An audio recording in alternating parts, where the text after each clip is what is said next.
Salut à tous, j'espère que vous allez bien, c'est Masterime et je vous retrouve aujourd'hui pour vous présenter une application et en même temps un logiciel sur PC qui va vous permettre de contrôler un smartphone Android ou iOS à distance.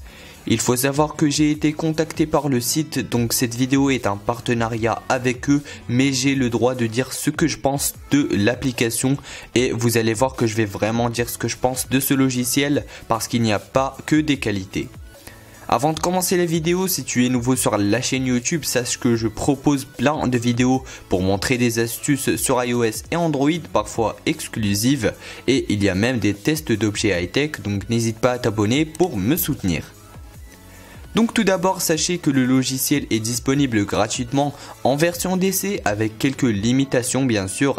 Et il y a une application disponible sur iOS et Android pour gérer tout ça. Ici, je vais tester la version gratuite pour me mettre dans la peau d'un utilisateur lambda.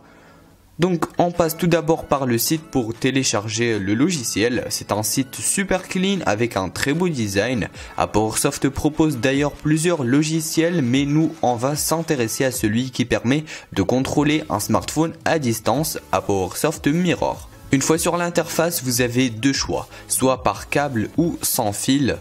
En tout cas, pour les deux, vous aurez besoin de l'application ApowerSoft Mirror qui est gratuite sur iOS et Android. Vous avez tous les liens en description.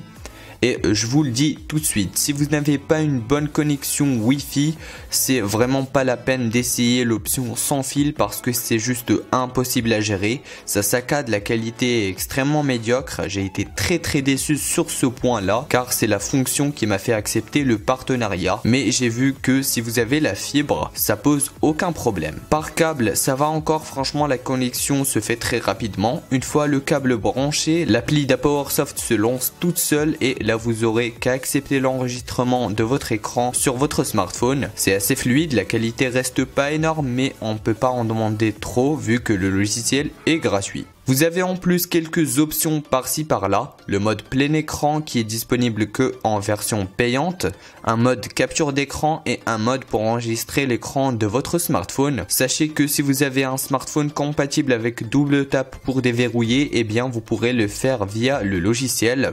Le mode pour enregistrer l'écran est assez fluide, mais pour ça je vous conseille de le faire directement sur votre smartphone, la qualité reste meilleure sur smartphone. Ce logiciel peut être très pratique pour les gens qui ont cassé leur téléphone et qui veulent quand même avoir leur smartphone sur leur PC. En tout cas, ça reste plutôt fiable. Et aussi pour les youtubeurs qui n'ont pas de caméra et qui veulent faire des tutos sur Android. Donc ça reste un très bon logiciel pour tout ça. Donc voilà, j'espère que cette vidéo vous aura plu. N'hésitez pas à me donner votre avis en commentaire, à me suivre sur Twitter, c'est là où je suis le plus actif. Et moi je vous dis à très bientôt pour une prochaine vidéo. Allez, ciao!